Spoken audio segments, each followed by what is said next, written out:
Welcome to the Healing Grove podcast.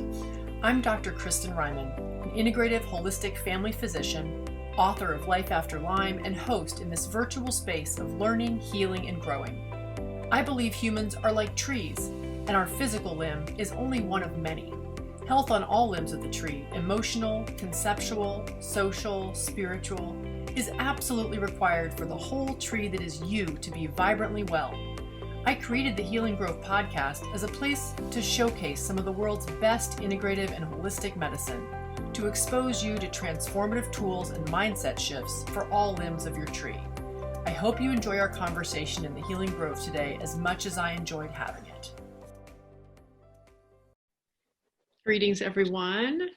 Welcome back. This is Stephanie Hastings, my friend, my new friend, who I'm so eager to introduce you to. I'm going to read to you her bio. Stephanie is a certified bookkeeper, a financial mindset coach, a speaker, an author, a wife, and a mother. With 19 years of various executive administrative experience, her passion grew to make a positive ripple effect by helping others accomplish their entrepreneurial dreams. Stephanie's expertise and relatability allow her to humanize the numbers. After a traumatic accident left her blind, she personally was able to recover 100% of her sight using a technique that she now shares with anyone who will listen. And today that's going to be me and you guys. So I'm super excited to hear about this journey you've been on. And welcome, Stephanie. Thank you for being here. Yes, I'm very happy to be here. Thank you very much. I'm very much excited to share with your audience because from where I came from to where I am now, night and day. Night and day. And so I want to be here. I want to be in a place where I can facilitate some resources. I can facilitate them being able to maybe get their own complete healing. So I appreciate the invitation. Awesome. Such a delight. So before we get into those resources, I would love to hear you share with us what you've already shared with me about your own personal journey. Well, let's go to the beginning. The beginning of this story is that probably about, it's right around 4 years now that I had just been walking away from my home office from upstairs to downstairs. My baby was downstairs. He was about 10 months old at the time. As I was walking down the steps, it's about a 15-step stairwell. And on those last 6 steps, I slipped on the carpet and hit my head, neck, and shoulders. And then I sort of slumped at the bottom of the stairs, just a big old body heap. And if you could think of the most horrific looking pile at the bottom of the stairs, one hand twisted behind you, one hand above you, one leg behind you and underneath, and one leg kicked out. And then this poor little baby just looking over me, just concerned and just crying, mama, mama, mama. And all I could remember is I had my phone in my hand, and when I fell, I threw the phone, and I slipped and threw the phone. And the baby, you know, he's seen us use the phone often, saw that he could see the picture of Daddy. And so he went to the picture of Daddy and he called Daddy. And he called Daddy to, you know, just cry and just worry about Mama. And thankfully he did, because I couldn't have picked up that phone. I used every fiber of my being, every piece of my inner self to just manage. I was in pain. I knew that I was twisted on the bottom of the floor, and I knew it probably didn't look very, very good. So I just kept willing myself. I said to myself, you've got to get up. You've got to get up. You've got to get up. And my husband's like, babe, what's wrong? I said, I fell down the stairs. The baby's crying. He's worried. I said, actually, I'm a little worried. I can't get off the floor. I said, I'm really going to try. I'm really going to try. But if I can't get off the floor and call you, I need you to come home and get me because I'm stuck on the floor. So I just managed, right? As a mom, it is amazing to me the willpower you can muster. Like I was forcing my body to get off the floor. Like, come on, arm, get out from under me. Come on, leg, let's do this. Like I was talking to my body parts in a sort of nutty sort of way, and was able to get off the floor. But what I realized in that initial minute when I hit those stairs and I dropped to the bottom of the floor, I'd lost all my sight. So it was one of those things where I hit to the bottom and it sort of went black. And then what I could see, so what I could see was like this. If you were to take your hands and with less than an inch from your face, just wave your hands in front of you, that was what I was seeing. And it made me a little nervous, right? So cut to the chase on that. I willed myself off that floor. I willed myself to pick up the baby. I was in such pain. I cannot even tell you. But I needed to get to the hospital. Our house, there was a newly built hospital just 5 minutes from our house. I told my husband, meet me at the hospital because I think I can only pick up the baby once. And that's it. I said, I would say call the ambulance, but I think I'm in a little more serious trouble and I think the baby's concerned, and by the time they get here, it might not be very well. So it was one of those things where it was like, do I drive myself or do I not? Do I lay here a little bit longer or do I wait for my husband to come home? He's too far away. It was one of those thought processes that runs through your head. You're just trying to figure out the time, like how much awake time, how long do I think I'm going to physically be awake? And I knew that I was starting to shut down a little bit. So I got the phone, I grabbed the baby.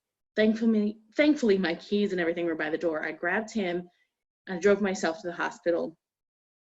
And I was very impressed. I had just enough strength to get him out of the hospital or out of the car and in the hospital. So I sat there in the waiting room in the emergency with my baby on my lap, and people came in, thought I was looking just fine. And I said, no, I'm sitting here because this is as far as I could get.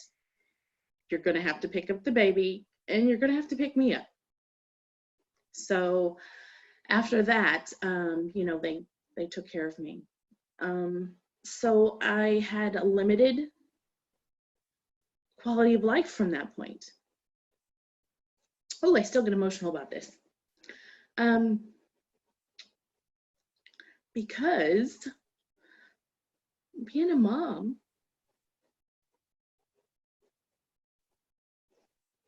is the world to me. And now I couldn't really see my child. And my other son, my quality of life was deeply diminished. And so the doctor said, oh, it was like you had 4 consecutive accidents all at once. And it's just going to take some time. Your muscles have bunched up, your nerves around your eyes. And I was just in pain. I had headaches every day. I would be able to see I had a window of about 4 or 5 hours, and then nothing. And I was living that way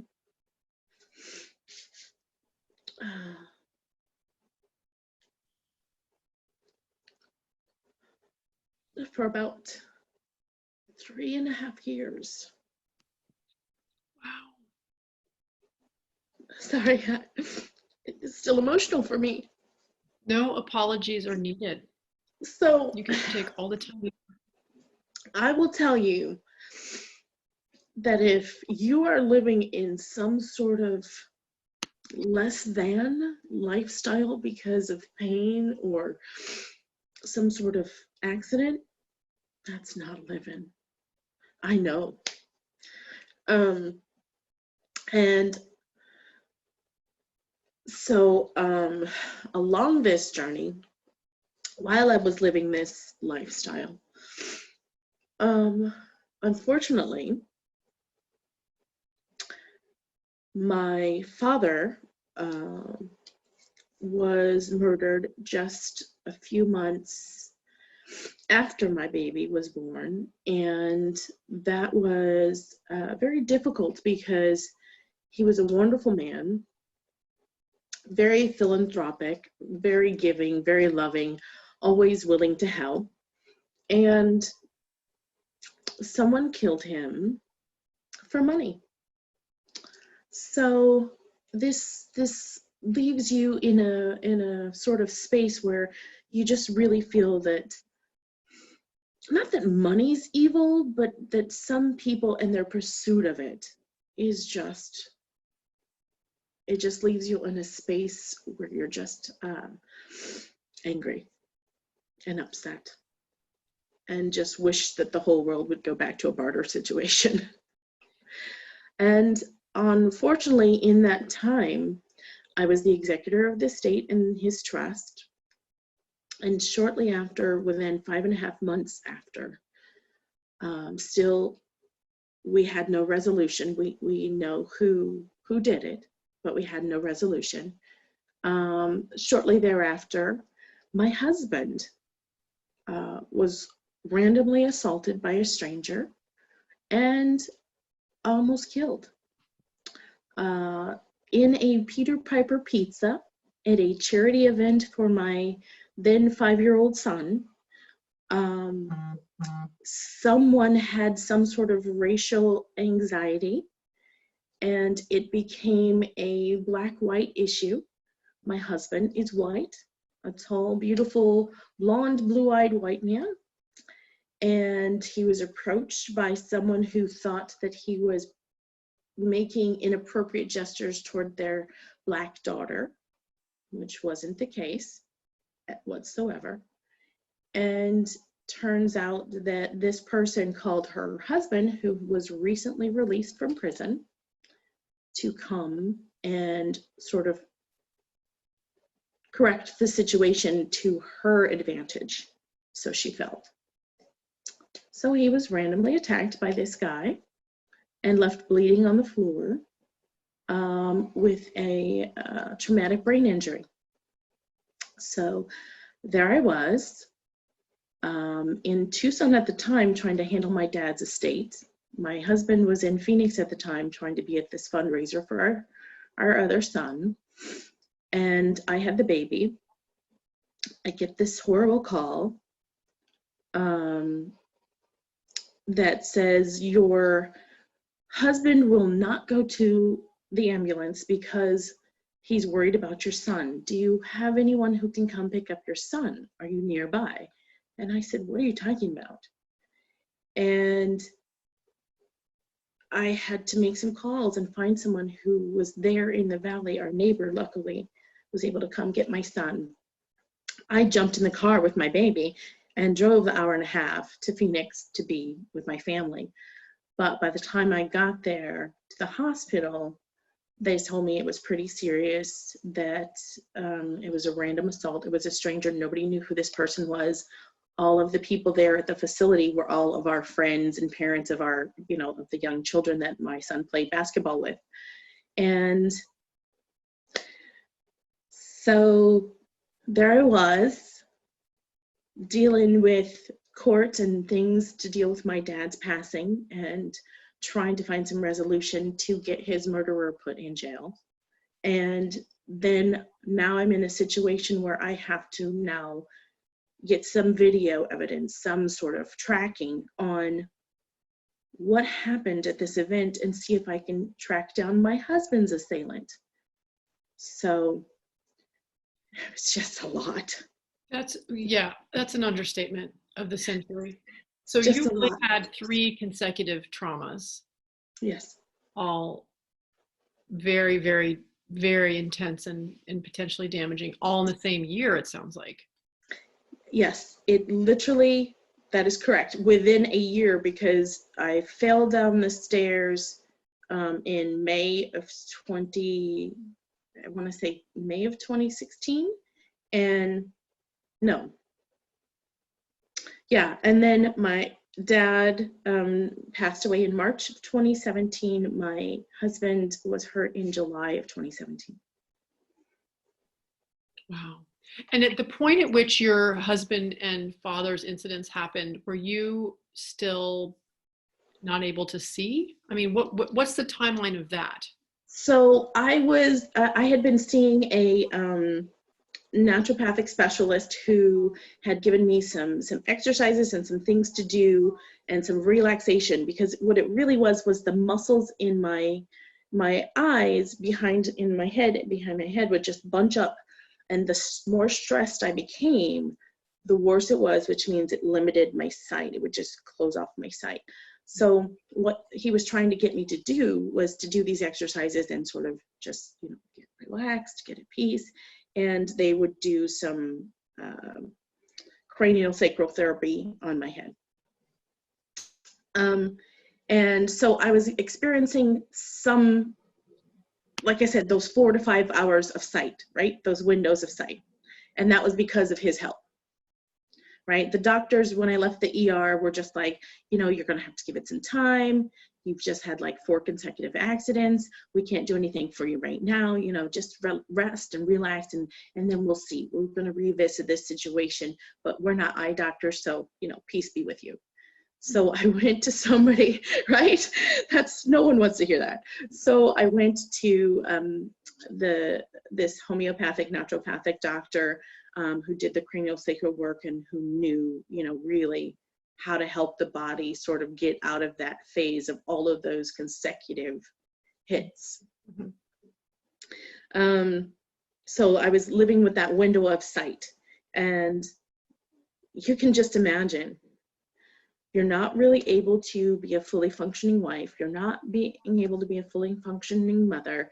You're dealing with the death of your father in a very unhealthy manner of, it wasn't as though he died of old age. It wasn't as though this was some sort of health issue. He was a perfectly healthy person. So I'm dealing with that in an emotional level, and I'm not able to grieve. We still have not buried my father because of certain circumstances that had happened. We were living in limbo, if that's no way to live either. Right? That's that half life I was talking about. Yeah. That's that less than life. Yeah. And so working toward that, I say that November of 2019 was a very healing month. We had found my husband's assailant. We had been able to have him properly, the whole court process was properly handled at that time, and he was sentenced. November was when I found this wonderful Dr. Manon from Bowen College on a vacation trip of a lifetime who was able to heal me. November 2019 was the blessing the universe gave back to me. And it gave me back some time and some peace for a minute. Wow, that's still pretty fresh. That's pretty recent. Yeah. So if I could speak to the audience and say, what were the life lessons? There's so many. So on the healing side, I would say,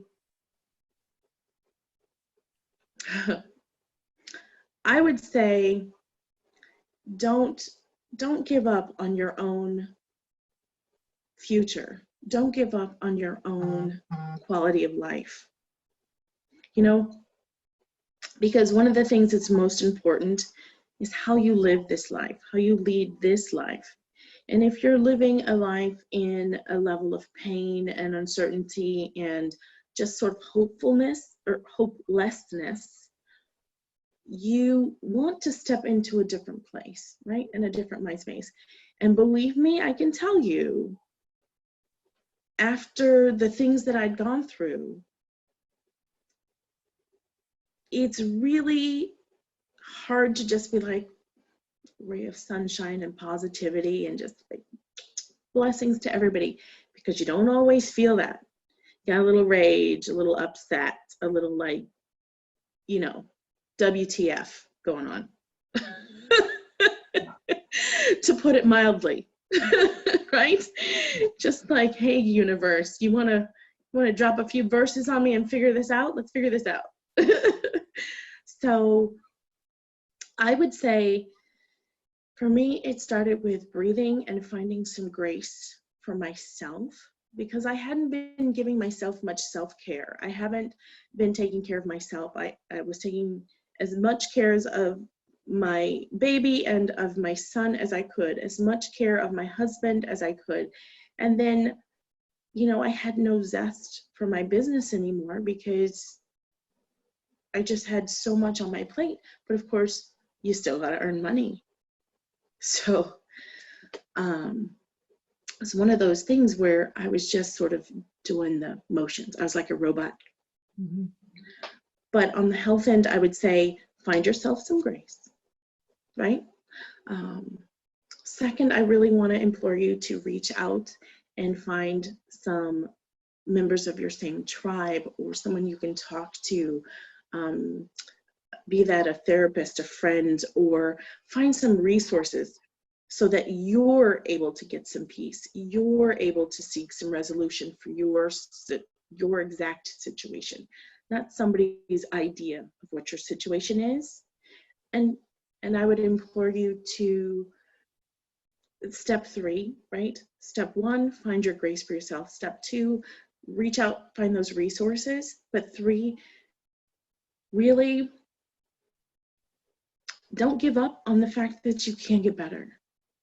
I mean, I'm walking proof that you can get some quality of life back. And I got all of mine back. So, you know, reach for a goal, reach high. If you aim a little short of your big goal, hey, at least you got there, right? At least you got there. And that means you got a new setting point for the next goal.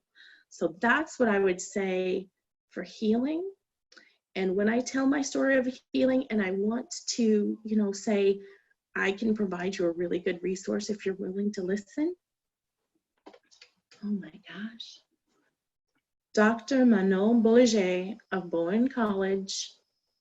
I give her huge shouts because on my trip to Thailand, that once in a life dream trip, right place, right time, she just reached out to me and said, you know what? If you'll let me, I can help you. And out of the grace and the kindness of her heart, she did. She gave me back my sight and never looked back, was so appreciative, just asked me to provide her one testimonial. Do you think I gave her just one testimonial? Well, you're giving her an additional one. Tell us a little bit about Bowen, because I had not heard of it before we met, and I'm really interested to hear how you would describe it to this audience in a simple way, and then let us know how people could take some next steps in the direction of that if they wanted to lean in and learn more. Yes. So this is a really great space. Dr. Manon is all about holistic healing and whole body mind healing, not just, you know, one thing, because as we all know, there's often the root cause. There's the root cause of something, right? So Bowen College, it is in Toronto, Canada, and it is something where you can reach out on the website, Bowen College. Just Google BOWEN COLLEGE, and you can reach out and find all the resources there. But most importantly, right now, Dr. Manon is doing her 6-week webinar series, Reboot Your Life. And that will allow you, regular Jane and Joes like you and me, you don't have to be a skilled practitioner or therapist or so forth to utilize this technique. And it's the Bowen technique, Bowen therapy, that she created, and she is providing information and also teaching this on how you can do this for yourself and for your family to bring that quality of life closer and faster by learning it yourself and providing it yourself.